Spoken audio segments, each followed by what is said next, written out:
Baik, terima kasih atas kesempatan yang diberikan kepada kami. Sebelum itu, izinkan kami mengaturkan puja pengastungkara. Penganjali. Om Swastiastu. Sebelum kami mempresentasikan karya kami, marilah kita semua panjatkan puja dan puji syukur kehadirat Tuhan Yang Maha Esa, karena atas rahmat beliaulah kita selalu diberikan kesehatan pada masa pandemi COVID-19 ini. Sebelum itu, kami dari kelompok 2 kelas 11 MIPA 1 absen 6 hingga absen 10 akan mempresentasikan bab 2 kimia kelas 11 semester 1 mengenai minyak bumi. Sebelum itu, izinkan kami memperkenalkan diri terlebih dahulu. Dimulai dari rekan saya. Perkenalkan, nama saya Igede Rio Wiranata. Perkenalkan, saya Igede Sulabarama, absen 7. Perkenalkan, saya Igusti Agung Istrindra Swari, absen 8. Perkenalkan, saya Igusti Nguragung Chandra Wijaya, absen 9. Perkenalkan, nama saya Imade Jayadi Kusuma, absen 10. Baik, pada materi minyak bumi ini, adapun beberapa hal yang dirangkup dalam PowerPoint kami. Yang pertama, asal-usul minyak bumi. Yang kedua, komposisi minyak bumi. Yang ketiga, proses pengolahan minyak bumi dan fraksi minyak bumi serta kegunaannya. Yang keempat, dampak dari pembakaran minyak bumi. Baik, untuk lebih jelasnya, izinkan kami mempresentasikan karya kami yang dimulai dari rekan saya. Perkenalkan, nama saya Igede Rio Wiranata, absen 6. Di sini saya akan menjelaskan asal-usul minyak bumi. Sebelum masuk ke materi tersebut, alangkah baiknya kita perlu mengetahui apa itu pengertian minyak bumi. Minyak bumi merupakan hasil akhir penguraian bahan-bahan organik yang berasal dari jaringan tumbuhan dan hewan, baik yang terdapat di daratan maupun lautan. Sisa-sisa tumbuhan dan hewan tersebut tertimbun oleh endapan pasir, lumpur, dan zat-zat lainnya selama jutaan tahun yang lalu. Dan zat-zat tersebut atau endapan-endapan pasir, lumpur mendapatkan tekanan serta panas bumi secara alami. Bersamaan dengan proses tersebut, bakteri pengurai merombak senyawa-senyawa kompleks yang terkandung dalam jasad renik menjadi senyawa-senyawa hidrokarbon. Setelah mengetahui apa itu pengertian minyak bumi, mari kita ulas lebih dalam lagi tentang materi yang kita bahas, yaitu asal-usul minyak bumi. Lebih dari 4.000 tahun yang lalu, menurut Herodotus dan Diodorus Siculus, ada banyak lubang-lubang minyak bumi di dekat Arder Rika atau di dekat Babylon. Jumlah minyak bumi yang besar ditemukan di tepi sungai Isus. Tablet-tablet dari kerajaan Persia kuno menunjukkan bahwa kebutuhan obat-obatan dan penerangan untuk kalangan menengah atas menggunakan minyak bumi. Pada tahun 347, minyak bumi diproduksi dari sumur yang digali dengan bambu di Tiongkok. Pada tahun 1850-an, Ignacy Eukasiewicz menemukan bagaimana proses untuk mendistilasi minyak tanah dari minyak bumi, sehingga memberikan alternatif yang lebih mudah daripada harus menggunakan minyak paus. Maka, dengan segera, pemakaian minyak bumi untuk keperluan penerangan melonjak drastis di Amerika Utara. Sumur minyak komersial pertama di dunia yang digali terletak di Polandia pada tahun 1853. Pengeboran minyak bumi kemudian berkembang sangat cepat di bagian belahan dunia lainnya, terutama saat kerajaan Rusia berkuasa. Perusahaan Branobel yang berpusat di Azerbaijan menguasai produksi minyak dunia pada akhir abad ke-19.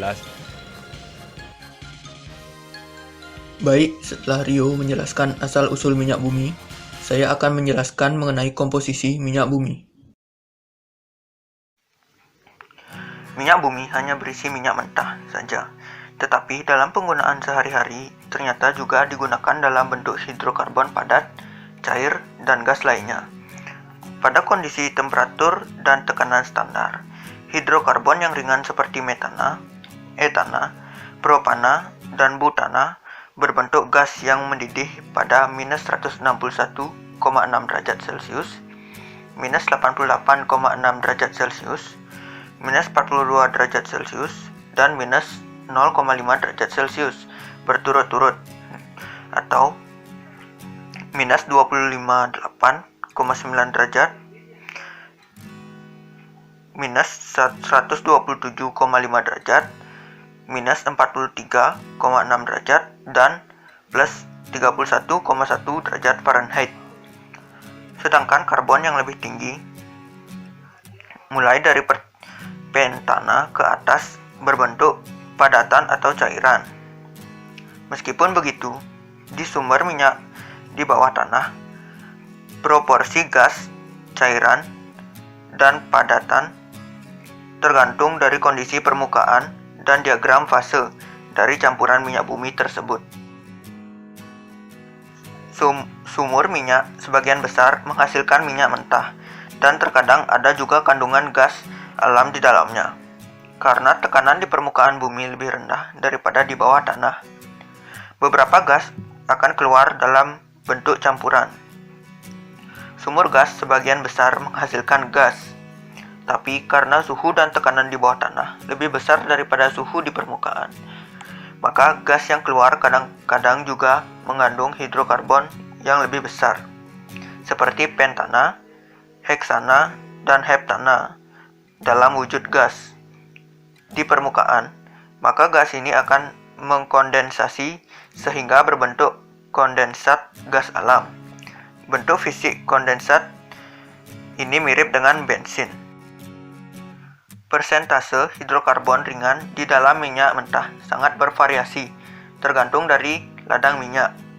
Kandungan maksimalnya bisa mencapai 97% dari berat kotor dan paling minimal adalah 50%. Jenis hidrokarbon yang terdapat pada minyak bumi sebagian besar terdiri dari alkana, sikloalkana, dan berbagai macam jenis hidrokarbon aromatik, ditambah dengan sebagian kecil elemen-elemen lainnya seperti nitrogen, oksigen, dan sulfur, ditambah beberapa jenis logam seperti besi, nikel, tembaga, dan vanadium. Jumlah komposisi molekul sangatlah beragam dari minyak yang satu ke minyak yang lain, tetapi persentase, proporsi, dan dari elemen kimianya dapat dilihat di bawah ini. Komposisi elemen berdasarkan berat. Elemen karbon, rentan persentasenya 83-87%. Elemen hidrogen, rentan persentasenya 10-14%. Elemen nitrogen, rentan persentasenya 0,1-2%. Elemen oksigen, rentan persentasenya 0,05-1,5%. Elemen sulfur, rentan persentasenya 0,05-6,0%. Dan elemen logam, rentan persentasenya lebih kecil daripada 0,1%. Ada 4 macam molekul hidrokarbon yang ada dalam minyak mentah. Persentase relatif setiap molekul berbeda-beda tiap lokasi minyaknya, sehingga menggambarkan ciri-ciri dari setiap minyak. Komposisi molekul berdasarkan berat. Hidrokarbon, parafin rata-ratanya 30%, rentannya 15-60%. Naptena rata-ratanya 49%, rentangnya 30-60%. Aromatik rata-ratanya 15%, rentangnya 3-30%. Dan aspaltena rata-ratanya 6% dan rentangnya sisa-sisa.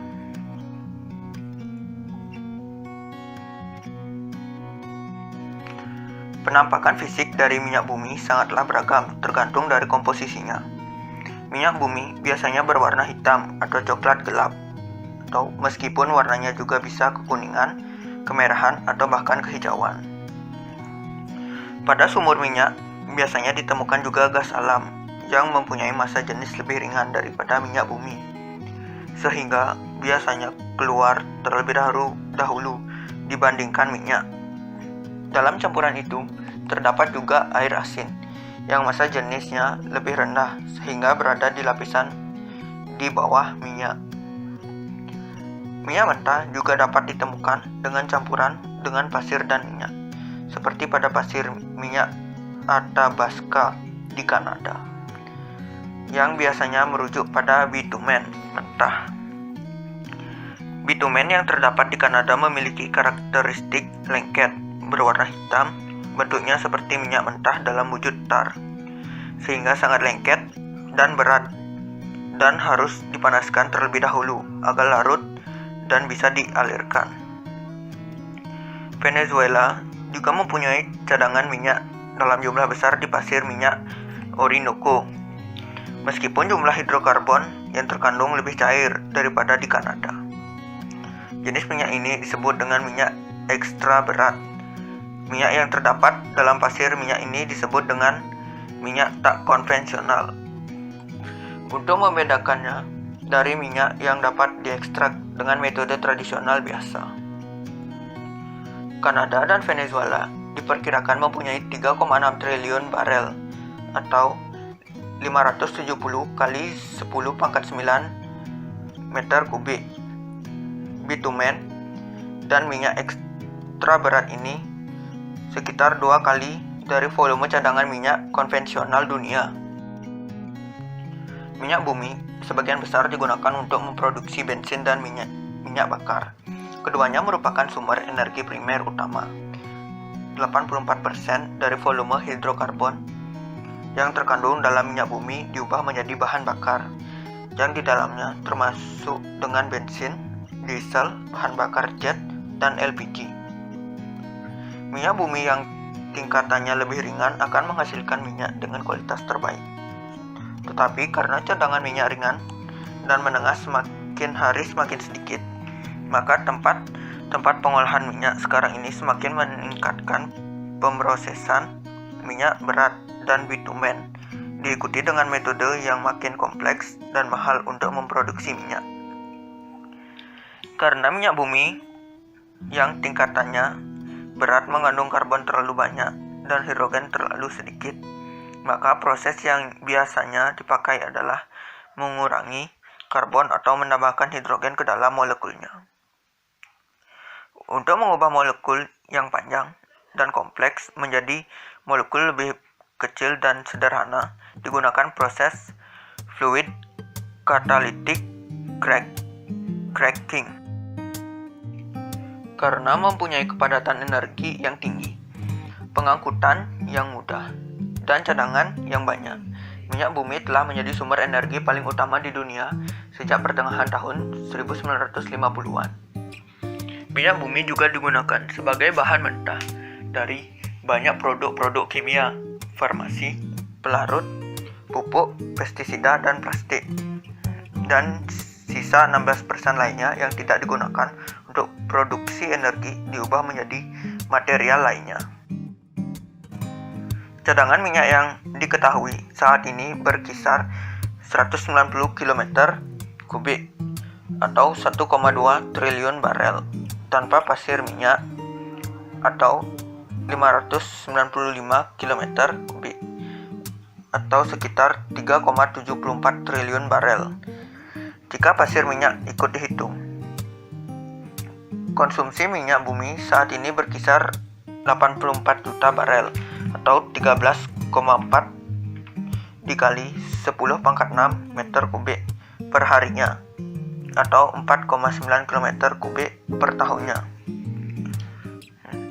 Dengan cadangan minyak yang ada sekarang, minyak bumi masih bisa dipakai sampai 120 tahun lagi. Jika konsumsi dunia diasumsikan tidak bertambah. Beberapa ilmuwan menyatakan bahwa minyak adalah zat abiotik, yang berarti zat ini tidak berasal dari fosil, tetapi berasal dari zat anorganik yang dihasilkan secara alami dalam perut bumi. Namun, pandangan ini diragukan dalam lingkungan ilmiah. Baik, terima kasih Jayadi. Sekarang saya akan menjelaskan mengenai proses pengolahan minyak bumi. Pertama, proses pengolahan minyak bumi terdapat proses destilasi. Apa itu proses destilasi? Proses destilasi adalah proses pemisahan fraksi-fraksi yang ada di minyak bumi, di mana pemisahan fraksi tersebut berdasarkan pada perbedaan titik didih. Pada proses ini biasanya dilakukan pada sebuah wadah tabung tinggi yang kedap terhadap udara. Awalnya, minyak mentah akan dialirkan ke dalam tabung tersebut dan kemudian dipanaskan dalam tekanan 1 atmosfer pada suhu 370 derajat Celcius. Selanjutnya, hasil dari fraksi-fraksi tersebut nantinya dipisahkan, di mana fraksi yang memiliki titik didih terendah akan menempati bagian atas tabung, sedangkan fraksi yang memiliki titik didih tinggi akan menempati bagian dasar tabung.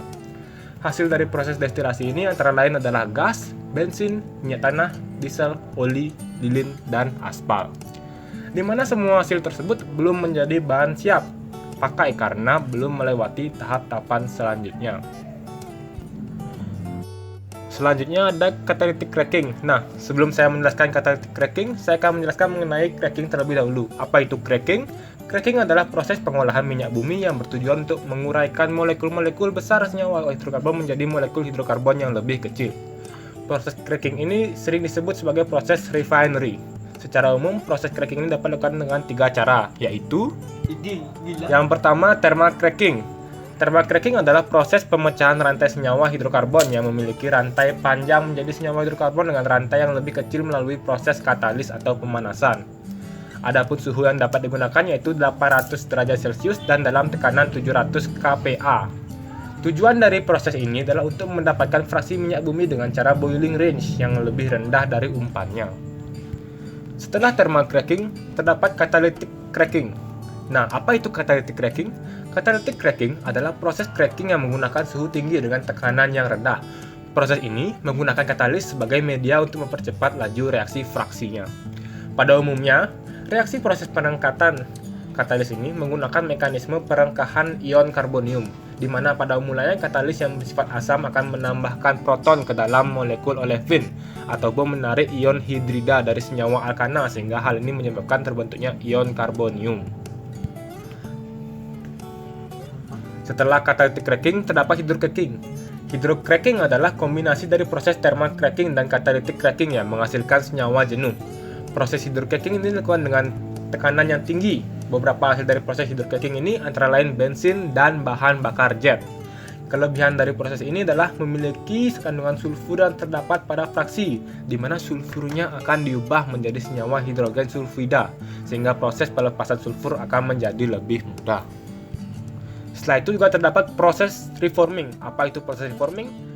Proses reforming adalah proses merubah struktur pada molekul fraksi yang mutunya buruk menjadi molekul fraksi yang mutunya lebih baik. Pada proses reforming ini dapat dilakukan dengan menggunakan katalis atau proses pemanasan. Karena proses reforming ini bertujuan untuk merubah struktur pada molekul fraksi, maka proses reforming ini dapat disebut juga sebagai proses isomerasi. Setelah saya menjelaskan proses reforming, ada juga proses yang disebut dengan proses polimerasi dan alkilasi.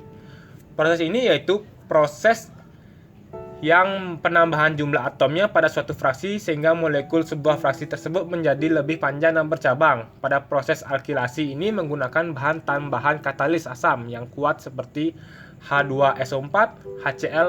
Sedangkan proses polimerasi adalah proses penggabungan antara molekul-molekul kecil menjadi molekul yang lebih besar dalam sebuah fraksi sehingga mutu dari produk akhir menjadi meningkat. Jadi, pada tahap ini molekul fraksi akan melalui tahap alkilasi terlebih dahulu, lalu kemudian melalui tahap polimerasi sehingga membentuk sebuah molekul fraksi yang panjang di mana molekul fraksi tersebut mutunya sudah meningkat. Dilanjutkan dengan proses treating. Apa itu proses treating? Treating adalah proses pemurnian fraksi minyak bumi melalui tahap eliminasi bahan-bahan pengotor yang terlibat dalam proses pengolahan. Bahan-bahan yang dihilangkan dalam proses treating ini antara lain bau tidak sedap yang dihilangkan melalui proses copper sweetening dan doctor treating.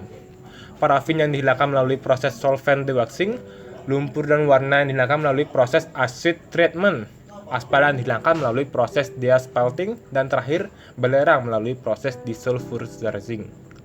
Inti dari proses ini adalah mengeliminasi bahan-bahan yang tidak memberikan mutu dalam proses pengolahan minyak mentah ini, sehingga hasil akhirnya nanti mutunya akan bertambah. Setelah treating, terdapat proses blending. Apa itu proses blending?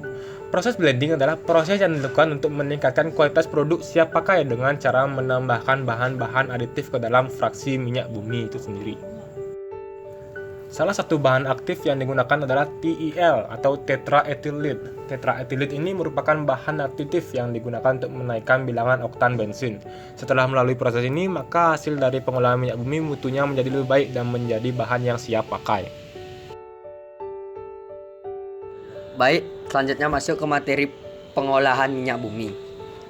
Nah, kita, negara Indonesia terkenal akan kekayaan alamnya. Salah satu kekayaan alam yang kita miliki adalah minyak bumi. Minyak bumi yang baru dihasilkan dari sumur eksploitasi masih berupa minyak bumi campuran yang disebut minyak mentah atau crude oil. Minyak bumi tersebut diperoleh dari dalam bumi dengan cara pengeboran daerah antiklinal di darat maupun di lepas pantai. Minyak bumi di Indonesia terdapat dalam lapisan-lapisan sedimen tersier yang terbentuk antara kisaran waktu 600.000 hingga 70 juta tahun yang lalu. Lapisan sedimen tersier terdapat di sepanjang Pulau Sumatera bagian timur, Jawa bagian utara, Kalimantan bagian timur, dan daerah kepala burung di Papua dengan jumlah keseluruhan mencapai 60 cekungan. Eksploitasi minyak bumi di Indonesia telah dilakukan selama hampir 2 abad. Namun, eksploitasi tersebut baru mencakup 30 cekungan minyak bumi di wilayah bagian barat Indonesia, sedangkan 30 cekungan di wilayah bagian barat timur Indonesia yang belum dieksploitasi. Minyak mentah atau crude oil hasil pengeboran sumur eksplorasi belum dapat dimanfaatkan karena masih berupa campuran. Oleh karena itu, harus dilakukan pengolahan lebih lanjut terhadap minyak mentah tersebut untuk memisahkan komponen-komponen penyusunnya.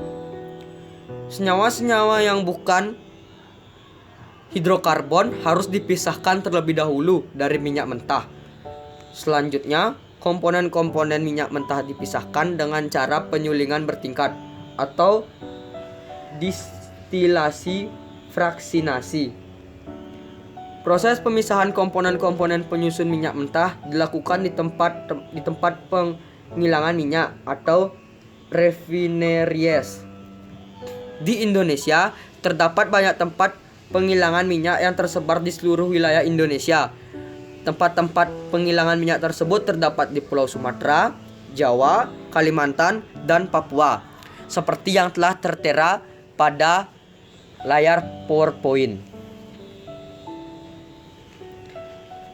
Kilang minyak bumi berfungsi mengolah crude oil atau minyak mentah menjadi produk jadi seperti LPG, bensin, minyak tanah, solar, minyak pelumas atau oli, dan residu. Di tempat penghilangan minyak tersebut, minyak mentah mengalami sejumlah proses untuk memurnikan serta mengubah struktur dan komposisinya, sehingga diperoleh produk yang bermanfaat. Secara umum, proses pengolahan minyak mentah dilakukan melalui 2 tahap, yaitu desalting dan distilasi bertingkat.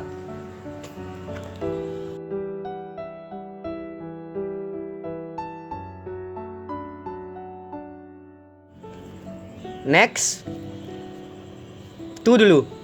Pada tampilan slide, kok isi tabel? Apa sih maksudnya? Nah, pasti dalam hati di benak teman-teman ada tertera hal seperti itu. Untuk lebih jelasnya, simak pengertiannya hanya di video kami.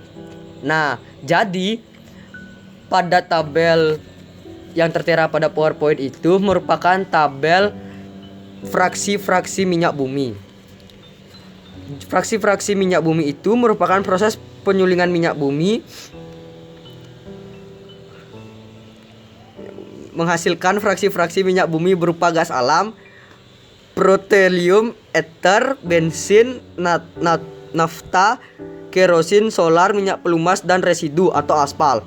Fraksi-fraksi minyak bumi yang diperoleh dari proses destilisasi bertingkat dapat dilihat pada tabel di sini. Nah, jadi yang pertama itu ada gas atau LPG, yaitu liquefied petroleum gas. Gas atau LPG merupakan gas hasil pengolahan minyak bumi yang dicairkan. Komponen gas berupa propana dan butana. Kegunaan gas ini terutama untuk bahan bakar rumah tangga, bahan baku industri kimia atau petrokimia, sumber gas hidrogen, dan pemanas ruangan di negara-negara bermusim dingin. Yang kedua ada petroleum ether. Petroleum ether dihasilkan dari proses pengolahan minyak mentah pada suhu 30 derajat Celcius hingga 90 derajat Celcius. Petroleum ether merupakan senyawa hidrokarbon yang terdiri atas campuran pentana, heksana, dan heptana. Fraksi minyak mentah ini digunakan sebagai pelarut dalam industri dan dry clean. Yang ketiga ada bensin atau gasoline. Bensin terkandung di dalam minyak bumi sebanyak 15 hingga 30%. Senyawa hidrokarbon yang menyusun bensin mempunyai atom C5 hingga C12. Bensin digunakan sebagai bahan bakar kendaraan bermotor serta sebagai pelarut ekstraksi dan pembersih. Yang keempat ada nafta. Nafta merupakan bagian dari fraksi minyak bumi yang digunakan untuk menghasilkan bahan baku industri petrokimia seperti plastik, serat sintesis, nilon, karet sintesis, pestisida, deterjen, obat-obatan, kosmetik, pelarut, dry clean, dan bahan jet yang dikenal dengan GP4.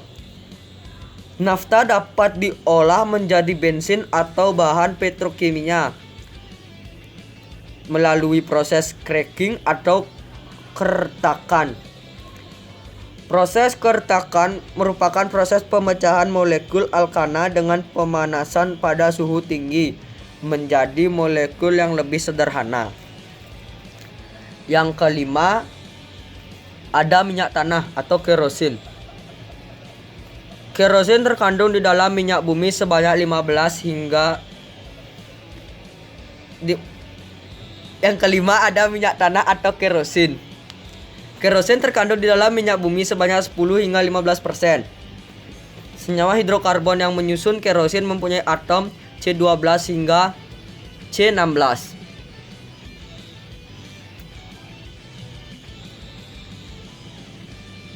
Kerosin digunakan sebagai bahan baku pembuatan bensin melalui proses kertakan atau cracking. Di negara-negara berkembang, kerosin digunakan sebagai bahan bakar untuk memasak dan bahan bakar lampu minyak. Sedangkan di negara-negara maju, kerosin diolah untuk digunakan sebagai bahan bakar mesin jet. Bahan bakar ini dikenal dengan aftur.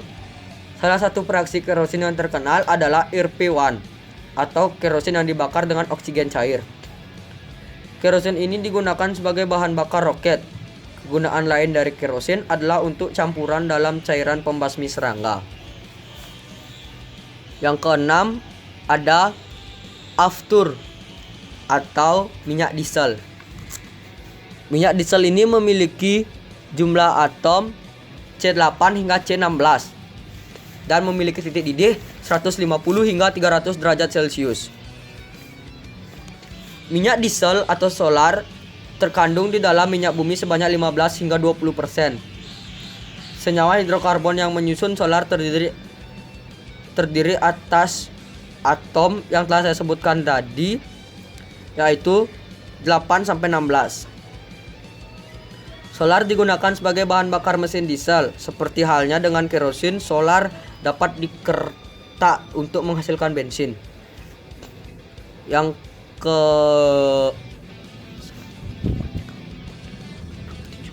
ketujuh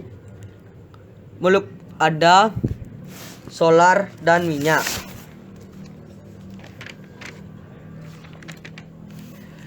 Solar dan minyak memiliki jumlah atom yaitu 12 C12 hingga C18 yang memiliki titik didih 270 derajat Celcius hingga 350 derajat Celcius. Nah, solar dan minyak ini yang memiliki kegunaan sebagai bahan bakar diesel, industri, serta minyak ini biasanya digunakan sebagai bahan pokok untuk memasak. Yang ketujuh ada oli. Yang kedelapan ada pelumas atau oli. Ya, pelumas atau oli memiliki jumlah atom yaitu C18 hingga C22 yang memiliki titik didih sangat panas yaitu 350 derajat Celcius ke atas. Minyak pelumas atau oli tersusun atas senyawa hidrokarbon.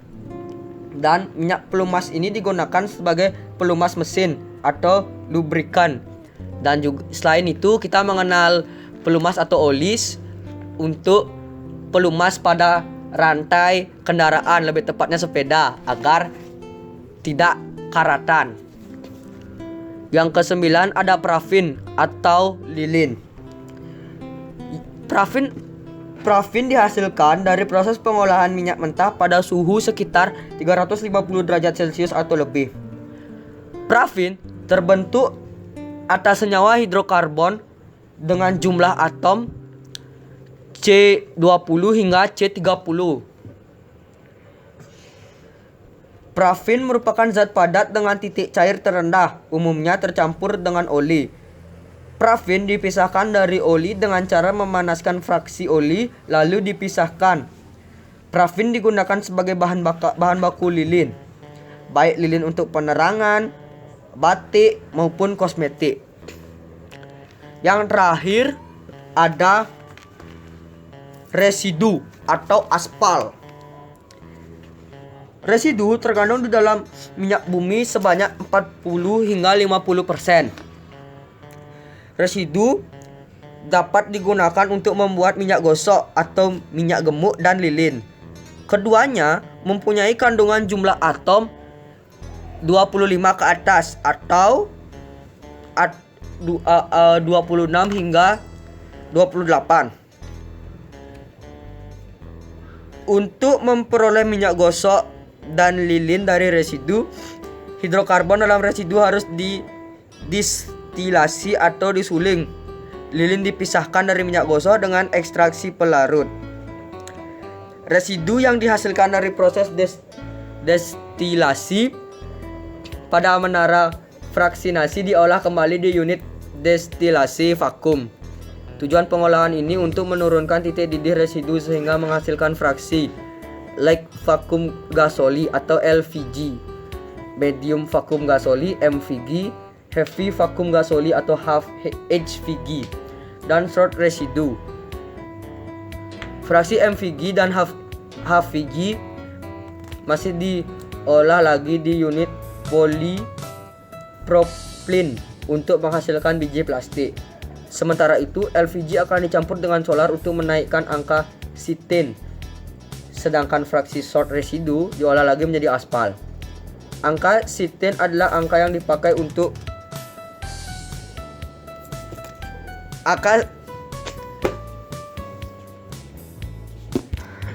angka sitin yang lebih tinggi akan memiliki penundaan pengapian yang lebih singkat dari bahan bakar dengan angka sitin yang lebih rendah. Destilasi dilakukan dalam ruangan hampa udara. Hal ini untuk menghindari suhu tinggi pada saat berlangsung proses destilasi pada tekanan atmosfer. Suhu tinggi cenderung merusak senyawa hidrokarbon. Proses destilasi di ruang hampa udara meninggalkan padatan yang tidak mudah menguap. Padatan ini disebut aspal. Aspal merupakan campuran antara bitumen dan mineral yang mempunyai rantai atom karbon lebih dari 25 dan berwujud padat. Aspal digunakan sebagai pengeras jalan. Fraksi-fraksi atau komponen minyak bumi yang telah dipisahkan pada proses destilasi selanjutnya diolah dengan proses treating. Treating adalah suatu proses penghilangan pengotor pada fraksi-fraksi minyak bumi. Proses treating terdiri atas beberapa tahap yaitu copper sweeting, acid treatment, dan desulfuring.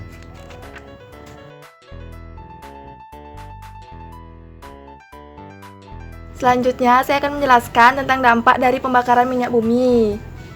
Adapun dampak dari pembakaran minyak bumi, pertama, efek rumah kaca. Efek rumah kaca terjadi karena ada banyak sekali kandungan CO2 di dalam atmosfer. Gas karbon dioksida dihasilkan dari pernafasan manusia juga dari pembakaran BBM. Sebenarnya CO2 diperlukan tumbuhan untuk fotosintesis, namun karena jumlah kendaraan semakin tak terhitung, maka produksi CO2 menjadi tak terbendung lagi. Kedua, polusi udara. Semua gas polutan di atas sudah pasti akan menyebabkan polusi udara yang tinggi, apalagi untuk daerah perkotaan yang minim pepohonan, serta daerah-daerah industri. Dampak di atas memang cukup miris, pasalnya minyak bumi yang saat ini masih menjadi sumber bahan bakar bisa menghasilkan dampak-dampak separah itu. Ketiga, terjadinya hujan asam. Hujan asam adalah air hujan yang mengandung pH di bawah 5,6. Itu terjadi karena air hujan tidak lagi murni H2O, tapi di udara sudah bercampur dengan SO3.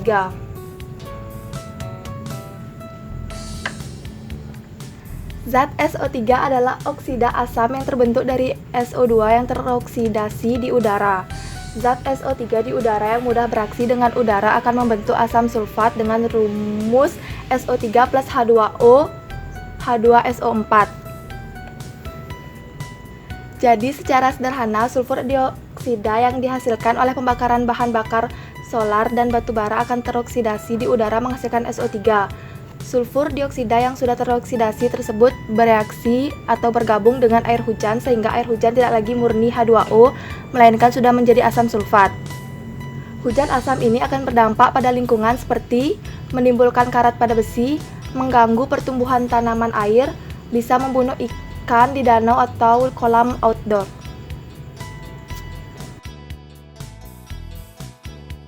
Baik, sekian presentasi dari kami mengenai bab 2 kimia kelas 11 semester 1 mengenai materi minyak bumi. Jika kami ada salah kata yang disengaja atau tidak disengaja, mohon dimaafkan sebesar-besarnya, karena kami manusia tak luput dari kesalahan. Sekian dari kami tutup dengan Paramesanti. Paramesanti. Om Santi Santi Santi Om.